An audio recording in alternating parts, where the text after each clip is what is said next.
जीत प्रधानमंत्री मोदी जी के नेतृत्व में एनडीए की हुई। मोदी मोदी बिहार विधानसभा चुनाव में राष्ट्रीय जनतांत्रिक गठबंधन की प्रचंड जीत के बाद देश भर में भारतीय जनता पार्टी के पास सबसे ज्यादा यानी कि 1654 विधायक हो गए हैं। बीजेपी अब राज्य विधानसभाओं में सबसे ज्यादा शक्तिशाली है और ये संख्या लगातार तेजी से बढ़ रही है। यदि इसी गति के साथ बीजेपी अपना स्ट्राइक रेट जारी रखती है तो अगले 2 सालों में ये वो आराम से 1800 सीटों का आंकड़ा भी पार कर लेगी। आइए आंकड़ों के जरिए समझते हैं कि कैसे बीजेपी लगातार एक के बाद एक चुनाव जीत रही है और उसके विधायकों की संख्या में निरंतर बढ़ोतरी हो रही है। देश भर में बीजेपी के पास आज 1654 विधायक। साल 2014 में बीजेपी विधायकों की संख्या 1035 थी। साल 2015 में 957 विधायक थे। साल 2016 में बीजेपी के पास 1053 विधायक थे। साल 2017 बीजेपी के पास 1365 विधायक थे। साल 2018 में यह विधायकों की संख्या 1184 थी। साल 2019 में 1160 बीजेपी के ये विधायक थे। साल 2020 में 1207 बीजेपी विधायकों का आंकड़ा पहुंचा। साल 2021 में 1278 विधायक बीजेपी के थे। साल 2022 में बीजेपी के पास 1289 विधायक थे। साल 2023 में 1441 विधायक बीजेपी के पास थे और साल 2024 में 1588 विधायक बीजेपी के पास थे और आज यानी कि 2025 में 1654 तक बीजेपी विधायकों का यह आंकड़ा पहुंच गया है। 100 सीट लड़ो और 90 जीत जाओ, ऐसा आज तक किसी चुनाव में नहीं हुआ। तो कुछ न कुछ तो गड़बड़ है, जिसमें एक ये भी है कि चुनाव आयोग जिस तरह से पक्षपात कर रही है, जिस तरह से भाजपा की मदद चुनाव आयोग कर रहा है, जिस तरह से 55 लाख 65 लाख वोट काट दिए जा रहे हैं और 25 लाख जोड़ दिए जा रहे हैं, वो कौन लोग हैं, कहां से आके वोट दे रहे हैं, तो ये सब तो धांधली चली रही है ना। यदि देश के प्रमुख विपक्षी दल यानी कि कांग्रेस की बात करें तो इंदिरा गांधी की हत्या के बाद देश भर में एक विशाल सहानुभूति लहर पर सवार होकर कांग्रेस ने 1985 में लगभग 2018 सीटों के अपने शिखर को छुआ था। पिछले 11 सालों से बीजेपी देश में सत्ता में है और 15 से अधिक राज्यों में अभी भी बीजेपी और सहयोगी दलों के साथ साथ लगभग आधा दर्जन राज्यों में उसका शासन है। साल 2014 से बीजेपी की ताकत लगातार बढ़ रही है। वर्तमान में बीजेपी के पास 1600 से अधिक विधायक हैं। ऐसे में यह कहना गलत नहीं होगा कि बीजेपी का स्वर्णिम काल चल रहा है। बिहार विधानसभा चुनाव में बीजेपी की प्रचंड जीत हुई और उनके 89 विधायक जीतकर विधानसभा पहुंचे। ये प्रचंड जीत, ये अटूट विश्वास बिहार के लोगों ने बिल्कुल गर्दा उड़ा दिया है।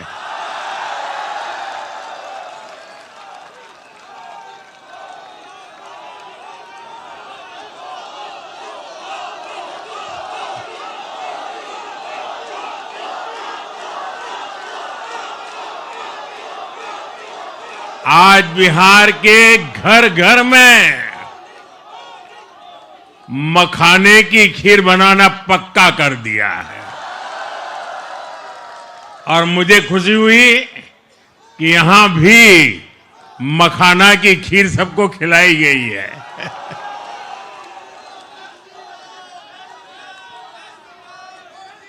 हम एनडीए के लोग, हम तो जनता जनार्दन के सेवक है। हम अपनी मेहनत से जनता का दिल खुश करते रहते हैं और हम तो जनता जनार्दन का दिल चुरा कर बैठे हुए हैं। और इसलिए पूरा ये बिहार ने आज बता दिया है, फिर एक बार एनडीए सरकार, फिर एक बार, फिर एक बार, फिर एक बार। बिहार विधानसभा में एनडीए की ताकत, बीजेपी के 89 विधायक, जेडीयू के विधायकों की संख्या 85, एलजेपीआर 19, हम सेकुलर के विधायकों की संख्या 5 और आरएलएम के विधायकों की संख्या 4 है। बीजेपी के आंकड़ों के अनुसार साल 2014 में बीजेपी के पूरे देश में 1035 विधायक थे, जबकि साल 2015 में यह संख्या घटकर 997 हो गई। साल 2016 में बीजेपी को कुछ राज्यों में जीत मिली और उसकी संख्या बढ़कर 1063 हो गई। साल 2017 में बीजेपी के देश भर में कुल 1365 विधायक हैं। इनमें सबसे अहम योगदान उत्तर प्रदेश का रहा, जहां पर बीजेपी को प्रचंड जीत मिली। साल 2017 में उत्तर प्रदेश में बीजेपी 312 सीटों के साथ सत्ता में आई थी। ये एनडीए अलायंस होता क्या है, ये तो कहीं पे है नहीं। ये तो लोकसभा के चुनाव के वक्त में एक ड्रामा करने वाले लोग इकट्ठे हुए थे। न इसका ऑफिस है, न इसका कोई रजिस्ट्रेशन है, न इसमें कोई दल है, बल्कि सब एक दूसरे को ब्लेम करते हैं। और अगर इंडिया अलायंस है तो इसका फॉर्मेट बनना चाहिए कि बहुत सी जगह जब कांग्रेस ईवीएम से जीती है, कर्नाटक में, हिमाचल में, तेलंगाना में, झारखंड में, तमिलनाडु में, कई जगह केरल में विरोधी जीते हैं, तब ईवीएम अच्छा होता है। वायनाड में ईवीएम से प्रियंका वडेरा जीती हैं, तब ईवीएम अच्छा है। रायबरेली में ईवीएम अच्छा है और बिहार में खराब हो गया। जब ये लोग हार जाते हैं तो ईवीएम को, एसआईआर को ब्लेम करते हैं, और जब जीत जाते हैं तो ईवीएम इनको अच्छा लगने लगता है। मीठा मीठा गप गप और तीता तीता थू थू। साल 2018 में बीजेपी के विधायकों की संख्या घट गई और ये 1184 पर आ गई। 2019 में बीजेपी के विधायकों की संख्या 1160 पर आ गई। साल 2020 में बीजेपी के विधायकों की संख्या 1207, साल 2021 में 1278, साल 2022 में 1289 और साल 2023 में 1441 हो गई।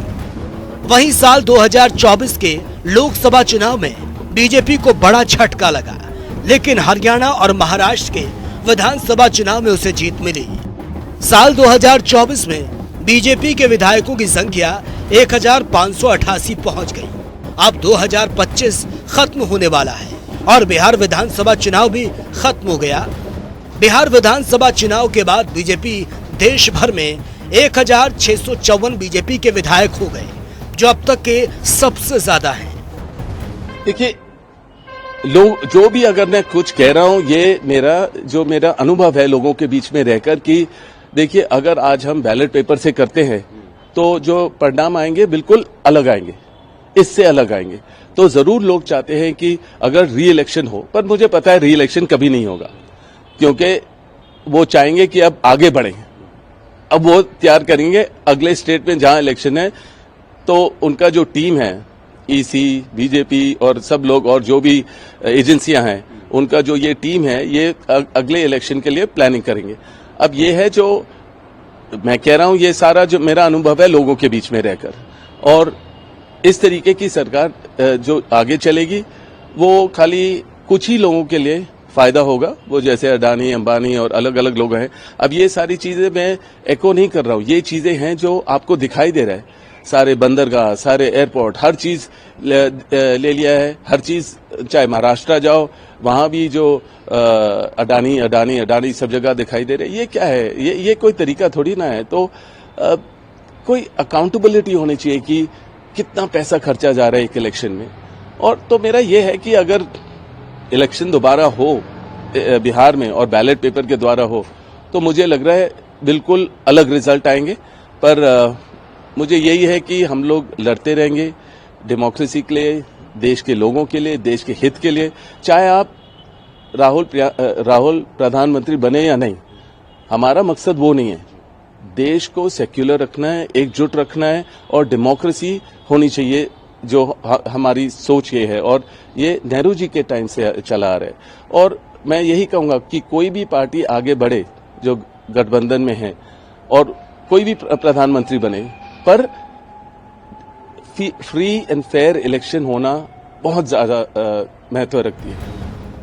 बिहार विधानसभा चुनाव के नतीजों के बाद से राहुल गांधी की अगुवाई में कांग्रेस और उसके गठबंधन की हार के सिलसिले को सियासी गलियारों में काफी चर्चा हो रही है। एक तरफ कांग्रेस चुनाव नतीजों को वोट चोरी बताने में जुटी है, तो दूसरी ओर विरोधी दावा कर रहे हैं कि राहुल गांधी के नेतृत्व में कांग्रेस अब तक 95 चुनाव हार चुकी है। राहुल गांधी के चुनावी रिपोर्ट कार्ड की अगर गहराई से पड़ताल की जाए तो कई चौंकाने वाले तथ्य सामने आते हैं, जिनसे उनके नेतृत्व और कांग्रेस के प्रभाव में लगातार आती गिरावट साफ नजर आ रही है। राहुल गांधी का चुनावी राजनीतिक सफर। राहुल गांधी साल 2004 में अमेठी से लोकसभा सांसद चुने गए। साल 2007 में कांग्रेस के महासचिव नियुक्त किए गए।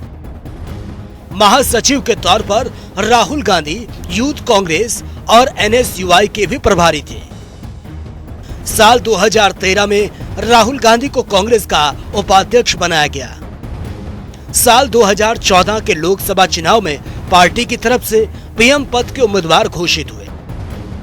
साल 2017 में राहुल गांधी को कांग्रेस का अध्यक्ष चुना गया। 2019 के लोकसभा चुनाव में हार के बाद कांग्रेस अध्यक्ष पद से इस्तीफा दे दिया। साल 2024 में राहुल गांधी लोकसभा में नेता विपक्ष बने। राजनीति में एंट्री के बाद से ही राहुल गांधी कांग्रेस के स्टार प्रचारक बन गए। 2007 के यूपी विधानसभा चुनाव से पार्टी की चुनावी रणनीति में भाग लेना शुरू किया। बीते 10 से 11 सालों से राहुल गांधी मोदी सरकार और बीजेपी की घेराबंदी करने की कोशिश में जुटे हैं। राहुल गांधी के कांग्रेस अध्यक्ष बनने के 1 साल बाद साल 2018 में कांग्रेस ने राजस्थान, मध्य प्रदेश और छत्तीसगढ़ में विधानसभा चुनाव जीता, लेकिन साल 2019 के लोकसभा चुनाव में कांग्रेस एक बार फिर से बुरी तरह से पिट गई। राहुल गांधी खुद अमेठी में अपनी सीट नहीं बचा पाए।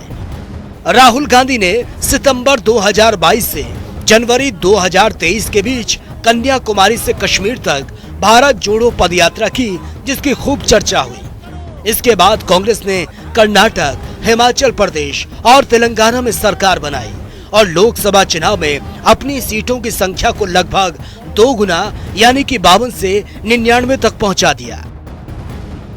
राहुल के नेतृत्व में लोकसभा चुनाव में हार। लोकसभा चुनाव साल 2014 हार का सामना करना पड़ा। लोकसभा चुनाव 2019 कांग्रेस पार्टी को हार का सामना करना पड़ा। लोकसभा चुनाव 2024 कांग्रेस पार्टी को हार का सामना करना पड़ा। राहुल गांधी की अगुवाई में कांग्रेस ने अब तक 3 लोकसभा चुनाव और 60 विधानसभा चुनाव में हार का सामना किया है, यानी कुल मिलाकर 63 चुनाव। इस दौरान कांग्रेस को 9 विधानसभा चुनाव में अपने दम पर जीत मिली और 7 चुनाव में सहयोगी दलों के साथ सरकार बनाने का मौका मिला। इन राज्यों में कमान कांग्रेस की बजाय क्षेत्रीय दलों के पास थी। इस गणित के मुताबिक राहुल की सक्रिय भूमिका के दौरान कांग्रेस 3 लोकसभा 74 विधानसभा चुनाव लड़ी है, जिसमें से वो 63 यानी करीब। राहुल के नेतृत्व में विधानसभा चुनाव में जीत हार। आंध्र प्रदेश साल 2014, 2019, 2024 परिणाम हार का सामना करना पड़ा। अरुणाचल प्रदेश साल 2014 में कांग्रेस पार्टी को जीत मिली। साल 2019, 2024 में हार का सामना करना पड़ा। असम 2016, 2021 में कांग्रेस पार्टी को हार मिली। बिहार 2015 में कांग्रेस पार्टी के साथ गठबंधन को जीत मिली। 2020 और 2025 में हार का सामना करना पड़ा। छत्तीसगढ़ साल 2018 में कांग्रेस पार्टी को जीत मिली। साल 2023 में हार का सामना करना पड़ा। गोवा साल 2017 से 2022 हार का सामना करना पड़ा। 2017 में कांग्रेस सबसे बड़ी पार्टी बनी, लेकिन सरकार बनाने से चूक गई।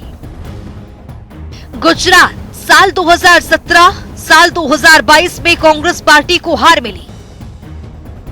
हरियाणा साल 2014, 2019, 2024 में कांग्रेस पार्टी को हार मिली। हिमाचल प्रदेश साल 2017 में जीत मिली, साल 2022 में हार का सामना करना पड़ा। झारखंड साल 2014 में कांग्रेस पार्टी को हार मिली, साल 2019, 2024 में जीत मिली, गठबंधन के सहयोगी दल के साथ खड़े रहे। कर्नाटक 2018 जेडीएस के साथ सरकार बनाई, 1.25 साल चली, 2023 में जीत मिली। केरल साल 2016 से 2021 हार का सामना कांग्रेस पार्टी को करना पड़ा। मध्य प्रदेश साल 2018 में जीत मिली, 2020 में सरकार गिर गई, 2023 में हार का सामना करना पड़ा। महाराष्ट्र साल 2014, 2019 और 2024 में हार का सामना करना पड़ा। 2019 में हार के बावजूद शिवसेना के साथ सरकार बनाई, जो 2022 तक चली। मणिपुर साल 2017 साल 2022 में हार मिली कांग्रेस पार्टी को, तो 2017 में कांग्रेस सबसे बड़ी पार्टी बनी, लेकिन सरकार नहीं बना पाई। मेघालय साल 2018, 2023 में हार का सामना करना पड़ा। 2018 में कांग्रेस सबसे बड़ी पार्टी बनी थी। मिजोरम साल 2018, 2023 में हार का सामना करना पड़ा। नागालैंड साल 2018, 2023 में हार का सामना करना पड़ा। ओडिशा साल 2014, 2019 और 2024 में हार का सामना करना पड़ा। पंजाब साल 2017 में कांग्रेस पार्टी जीत दर्ज की, 2022 में कांग्रेस पार्टी को हार का सामना करना पड़ा। राजस्थान में 2018 में कांग्रेस पार्टी को जीत मिली, 2023 में कांग्रेस पार्टी हार